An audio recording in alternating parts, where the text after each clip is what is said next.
Spray करते हैं ताकि कीड़ा मर जाए और सारी फसल हमको हासिल हो जाए। ये काम आप रोज करते हैं। कल देख लीजिए, मेरी दाढ़ी कच्ची है, तजर्बे की उम्र नहीं है, किताब में लिखा हुआ नकल कर रहा हूं, आंख से पट्टी हटा रहा हूं। कल ही उस मशीन में आप 99 बूंद पानी की डालिए, सिर्फ 1 बूंद शराब की डालिए और फूल पर 10 दिन स्प्रे कीजिए, आप फूल मुरझा जाएगा। आप अक्लमंद आदमी हैं, गिलास की गिलास शराब जब अंदर जाएगी तो अंदर के फूल का क्या हाल होगा। गोश्त की 1 बोटी आप पानी की बोतल में डालिए, 3 दिन के लिए छोड़ दीजिए। गोश्त की 1 बोटी आप शराब की बोतल में डालिए, 3 दिन के लिए छोड़ दीजिए।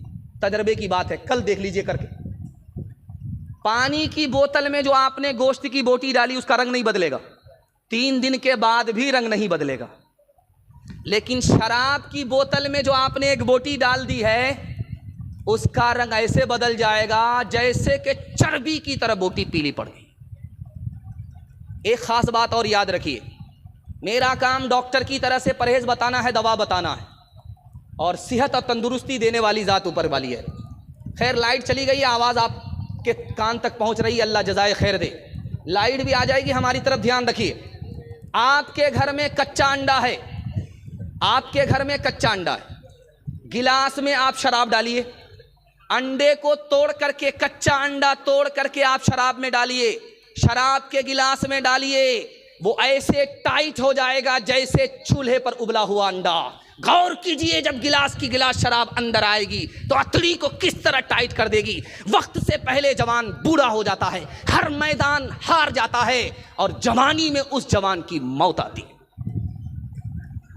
एक आदमी चपरासी था,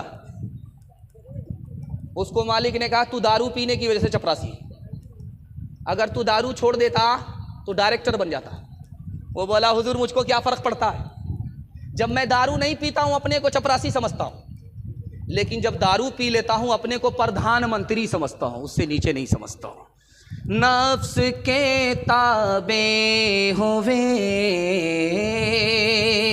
नफ्स के ताबे हुए, ईमान रुखसत हो गया, वो ज़माने में घुसे, मेहमान रुखसत हो गया, मैं उन्होंने पी अब उनके पास क्यों कर दिल लगे, मैं उन्होंने पी अब उनके पास क्यों कर दिल लगे, मैं उन्होंने पी अब उनके पास क्यों कर दिल लगे, जानवर एक रह गया, इंसान रुखसत हो गया, जानवर एक रह गया, इंसान रुखसत हो गया।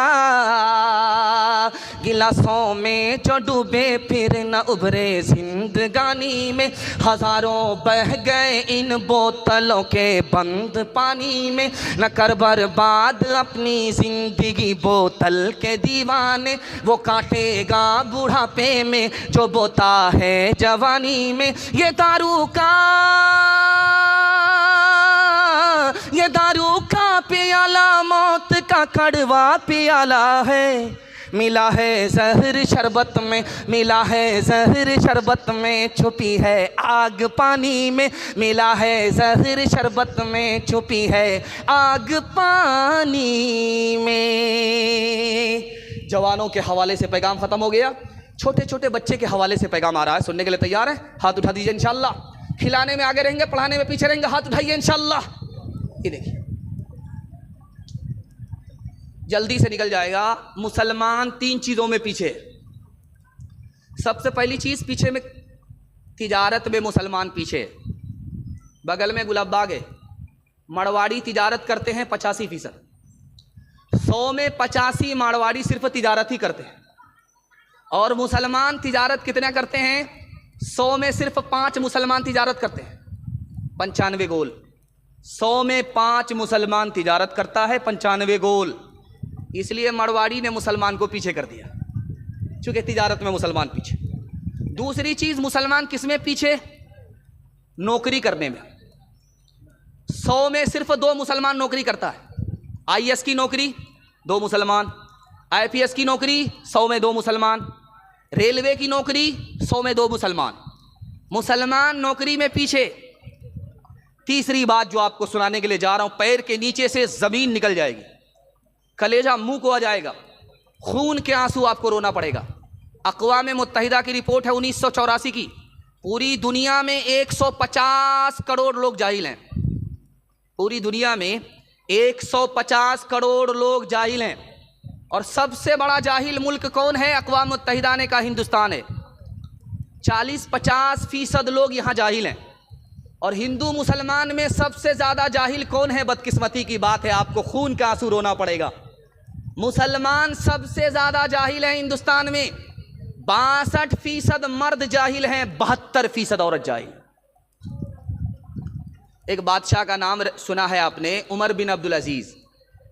उस बादशाह को कितने बेटे थे? 11 बेटे थे।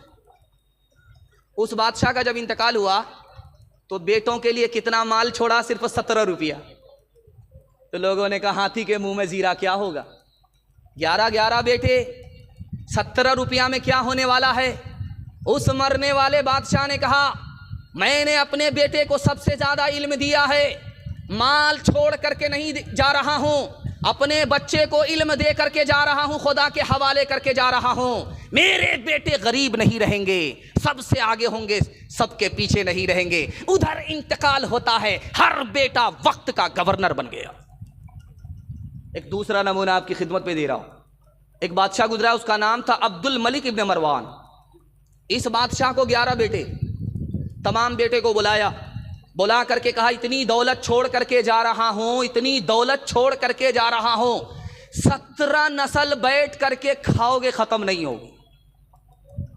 लेकिन मिस्र की जामे मस्जिद में एक जवान भीख का कटोरा लेकर के खड़ा है, लोगों से कहता है कि लोगों मुझे भीख देते हुए जाओ, तुम्हें पता नहीं ये जो मस्जिद है जिसमें तुम नमाज पढ़ करके जा रहे हो, मेरे दादा अब्दुल मलिक ने बनाया था, आज मेरा हाल अच्छा नहीं है, भीख दे करके जाओ। जिस बादशाह ने अपने बच्चों को माल पर बिठाया, इल्म नहीं दिया, उसका बेटा कंगाल हो गया। इसलिए एक तजर्बे की बात बता रहा हूं, आप अपने बच्चे को कितना अच्छा खाना खिला दीजिए, कोई एहसान याद नहीं रखेगा। अपने बच्चे को कितना अच्छा कपड़ा पहना दीजिए, आपका बच्चा एहसान भूल जाएगा, याद नहीं रखेगा। कितना ही बड़ा मकान बना करके अपने बच्चे को दे दीजिए, वो एहसान भूल जाएगा, याद नहीं रखेगा। एक काम कर दीजिए, तजर्बा कहता है कि जिंदगी भर आपके एहसान को याद रखेगा।